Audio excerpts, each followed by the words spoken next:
Quantity हैं जिनमें direction as well as magnitude दोनों बातें हमें बतानी होती हैं। जैसे देखो, अगर हम स्पीड की बात करते हैं तो स्पीड एक स्केलर क्वांटिटी है, जबकि वेलोसिटी की बात करें तो वो एक वेक्टर क्वांटिटी हो जाती है, क्योंकि उसमें हम स्पीड के साथ साथ उसकी डायरेक्शन भी बताते हैं कि जो व्हीकल है वो किस साइड में जा रहा है। तो इस तरह से दो टाइप की क्वांटिटी हैं। तो हम इस चैप्टर में वेक्टर क्वांटिटीज़ के बारे में पढ़ेंगे। कोई भी जो वेक्टर होता है बेटे, जैसे आपकी सिंपल लाइन होती है, इस टाइप से वेक्टर आपका होता है। जिस तरफ जा रही है वो क्वांटिटी, उस डायरेक्शन में हम यूँ एरो दिखा के उसको शो कर देते हैं। ए बी कोई वेक्टर है तो वो ए से शुरू हो रहा है और वो बी की तरफ जाने लग रहा है, तो हम उसको ए बी और ऊपर इस तरह एरो लगा देंगे। या फिर हम वेक्टर के नाम को जैसे रेखा का नाम सिंपल एक अक्षर से लिख देते हैं, वैसे भी लिख सकते हैं। स्मॉल ए लिखा और ऊपर इस तरह से एरो लगा दी। हमारे पास डिफरेंट टाइप की क्वांटिटीज़ हैं, जैसे कि एक्सरसाइज में आप देख रहे हो 10.1 में time period, distance, force, velocity, work done. अब इनमें से कुछ स्केलर हैं बेटे, कुछ वेक्टर क्वांटिटी हैं। टाइम पीरियड को अगर हम देखें तो इसमें सिर्फ हमें इसका मैग्नीट्यूड बताना पड़ता है, तो एक स्केलर क्वांटिटी है। ऐसे डिस्टेंस भी एक स्केलर क्वांटिटी है। पर फोर्स को अगर हम देखें, हमें फोर्स में ये भी बताना होता है कि किस डायरेक्शन में हम फोर्स अप्लाई कर रहे हैं, तो एक वेक्टर क्वांटिटी हो जाएगी।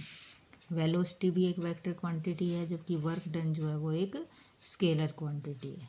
तो इस तरह से डिफरेंट टाइप की जो आपने क्वांटिटीज़ पढ़ रखी हैं, उसमें से कोई स्केलर होती है, कोई वेक्टर होती है। अब जो वेक्टर हैं बेटे, वो डिफरेंट टाइप्स के में हम उनको डिवाइड करते हैं। जैसे सबसे फर्स्ट है जीरो वेक्टर। अगर मान लो कोई वेक्टर ऐसा है जिसका मैग्नीट्यूड ज़ीरो हो जाए, मतलब जहाँ से स्टार्ट उसको किया वहीं पर वो एंड भी हो रहा है, मतलब उसका इनिशियल और टर्मिनल पॉइंट, इनिशियल मतलब जहाँ से स्टार्ट करते हो आप, और टर्मिनल मतलब जहाँ ख़त्म हो रहा है, दोनों पॉइंट कोइंसाइड कर जाएं, सेम हो जाएं, तो उस वेक्टर को हम बोलेंगे जीरो वेक्टर या फिर नल वेक्टर। ए मतलब ए से ही स्टार्ट हुआ, ए पर ही ख़त्म हो गया। सेकंड है बेटे हमारे पास unit vector. A vector whose magnitude is unity, मतलब अगर मैग्नीट्यूड यूनिटी बन जाए, 1 के बराबर बन जाए, तो उस वेक्टर को हम बोलते हैं यूनिट वेक्टर। यूनिट वेक्टर के लिए हम एक अलग ही सिंबल यूज़ करते हैं। ए के ऊपर इस तरह से कैप लगा देते हैं। तो एक तो आप वेक्टर को इस तरह एरो लगा के दिखा रहे थे, उसकी जगह अगर इस तरह कैप लगा दी जाए तो ये यूनिट वेक्टर का सिंबल हो जाएगा। थर्ड है बेटे को इनिशियल वेक्टर्स, मतलब जिन सभी वेक्टर्स का इनिशियल पॉइंट सेम हो, मतलब स्टार्टिंग पॉइंट क्या हो उनका सेम, वहीं से ही अगर सभी वेक्टर्स स्टार्ट हो रहे हैं एक पर्टिकुलर पॉइंट से, तो उनको हम बोलते हैं को इनिशियल वेक्टर्स। मतलब मान लो ये मेरा एक पॉइंट है, इसी पॉइंट से अगर मैं इस तरह से वेक्टर स्टार्ट कर रही हूँ, तो ये सब वेक्टर्स क्या हैं, को इनिशियल वेक्टर्स हैं। इन सब का इनिशियल पॉइंट क्या है, सेम है बेटे, जहाँ से स्टार्ट हो रहे हैं। नेक्स्ट है फिर को लीनियर। कोलीनियर पॉइंट्स भी आपने पढ़े हैं भाई, जो एक सेम लाइन पर होते हैं।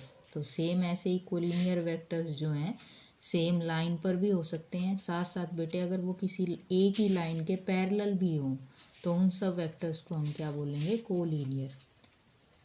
Collinear if they are parallel to the same line irrespective of their magnitude and direction.